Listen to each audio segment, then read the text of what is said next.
I'm Jamal, 36, the kind of dude who'd rather fix a problem than start one.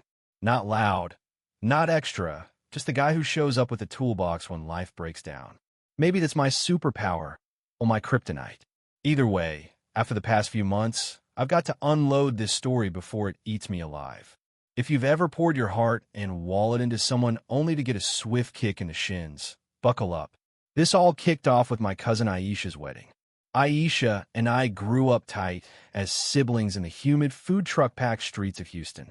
Our moms are sisters, and when her dad passed when she was 13, my pop stepped up like a champ. We were ride or die, late night Whataburger runs, shared birthday cakes, and marathons of Friday on VHS. She called me her big bro, minus the DNA, and I wore that badge like a gold medal. So when she got engaged to Derek, a flashy dude she met at a music festival during the pandemic, I was stoked for her. Derek seemed like he was always performing for an invisible camera. Big gestures, bigger promises. But Aisha glowed around him, so I told myself, if she's happy, I'm happy. Family's supposed to have your back, right? Wedding planning hit like a hurricane last year. Aisha was all in, and she dragged me into chaos. I thought she just wanted my input until I became the unofficial ATM. First, it was the venue deposit because Derek's family was reorganizing funds. Then the taco truck catering. His aunt beefed with the original chef, so they bailed. When the photographer ghosted, guess who knew a guy and got stuck with the bill? Me. I run a logistics firm, decent cash, nothing baller, so I didn't sweat it first. I figured it was my role, especially since Aisha asked me to walk her down the aisle with her mom. That hit me in the feels. So I grinned through the invoices, signed contracts, even arranged a special delivery for $5,000 worth of artisanal mezcal she had to have. By the time invites went out, I was $20,000 deep. I wasn't keeping score yet. The vibe shifted 2 months out. Aisha went radio silent. Derek, who was always polite but distant, started acting like I was a telemarketer when I called about payments. I chalked it up to wedding stress. Those things are wild, right?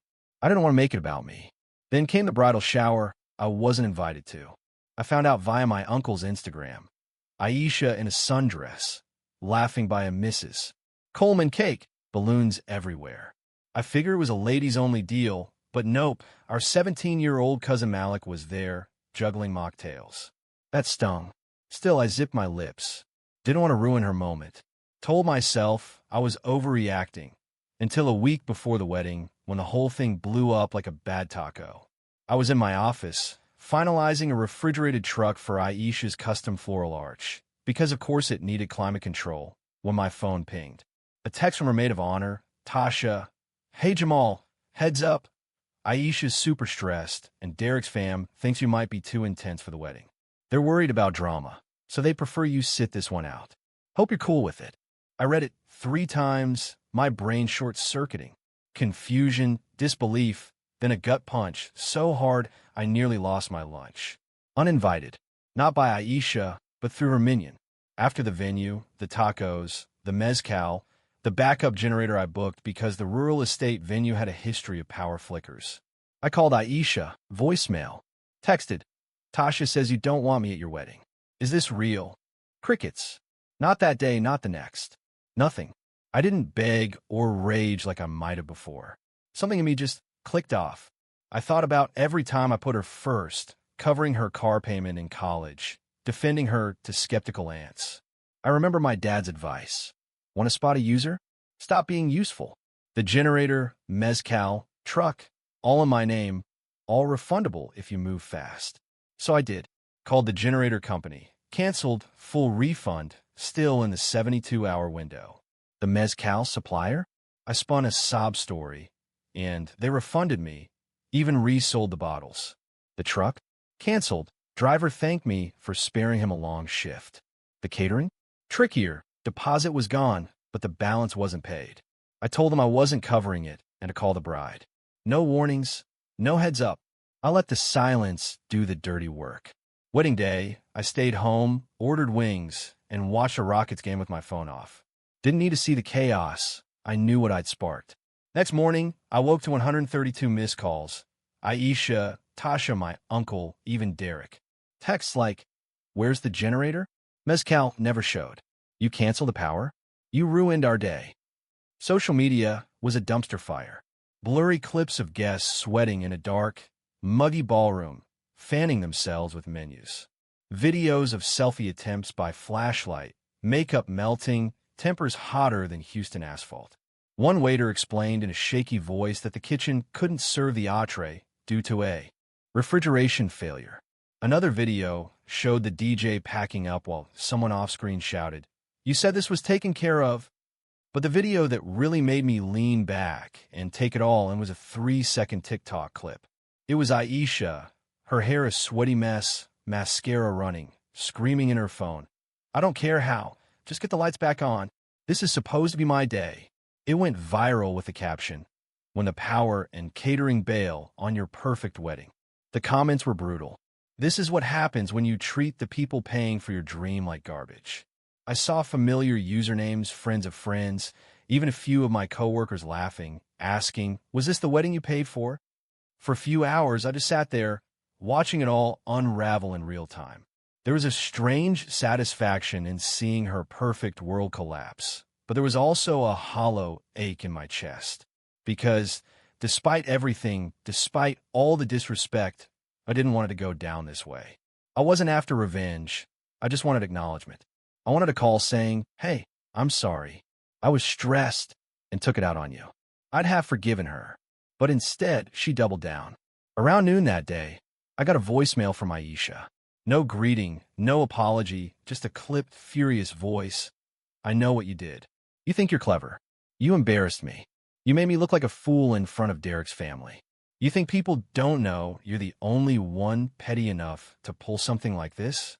You better hope I forget this ever happened because, I swear, Jamal, I will never speak to you again." I laughed, not because it was funny, but because it was just pathetic. After everything, she still saw herself as the victim.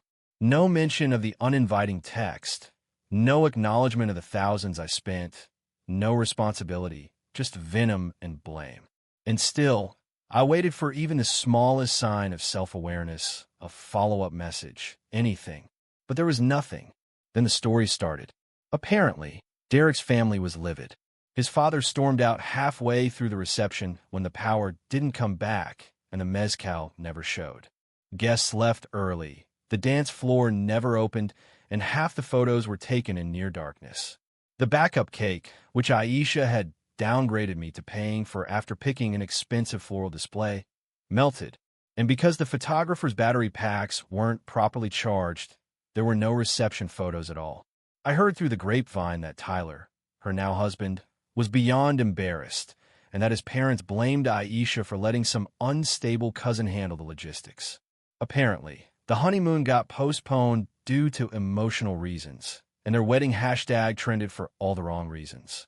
The venue even issued an internal memo warning staff about non-payment and high-maintenance clients. But I stayed quiet. I didn't comment. I didn't defend myself. I didn't need to.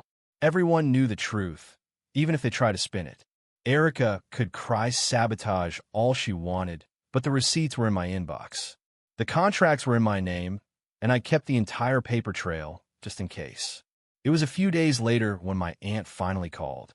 At first, she tried the guilt route, saying Aisha was devastated, that she didn't mean to exclude me, and that it had all been a misunderstanding blown out of proportion.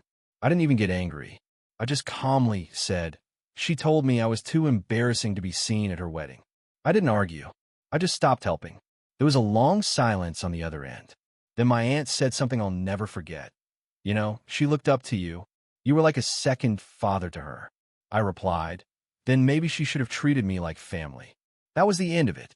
No more calls, no more texts, just silence. But the damage was done. Not by me, but by her. And she's the one who has to live with that. But that wasn't even the part that changed everything. That came 2 weeks later when I got an envelope in the mail. No return address, just my name handwritten in soft cursive. I opened it and found a small folded note. No apology, no explanation, just 4 words scribbled in ink that had bled slightly from what I assumed were tears. I shouldn't have done that. There was no signature, but I knew the handwriting. And that's when everything shifted. I sat there with the note in my hands, reading those 4 words over and over again, like they were some kind of riddle. I shouldn't have done that. It was barely even an apology.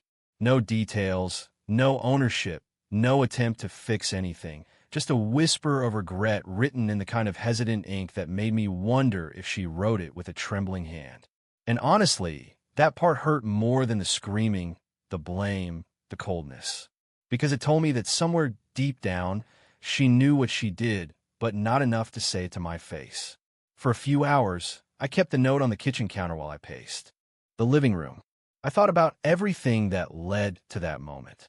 About the 10-year-old version of Aisha who used to knock on my bedroom door with a bowl of popcorn and a blanket, begging for a movie night. About the time in high school when she called me crying after a fight with her mom, and I picked her up and we sat in my car listening to music for 2 hours until she calmed down. About how, for years, I was the one who showed up when no one else did. And I realized something I probably should have realized a long time ago. I wasn't grieving the wedding or even the money. I was grieving the version of her that no longer existed. The girl who used to light up when I walked into the room. The one who made friendship bracelets with me when we were kids. The one who hugged me at my dad's funeral and said I was the strongest person she knew. That person? She didn't write that note. Someone else did. Someone colder. Someone who saw people as pieces on a wedding vision board. People who either fit into her aesthetic or didn't. So, I tucked the note back into the envelope and slid into a drawer I rarely open. Not to keep it, but to remind myself that even the people who mean the most to you can change. That sometimes the line between family and stranger is just one selfish choice away. But the fallout wasn't done yet. Word had spread not just about the wedding disaster, but about the way Aisha had handled the aftermath.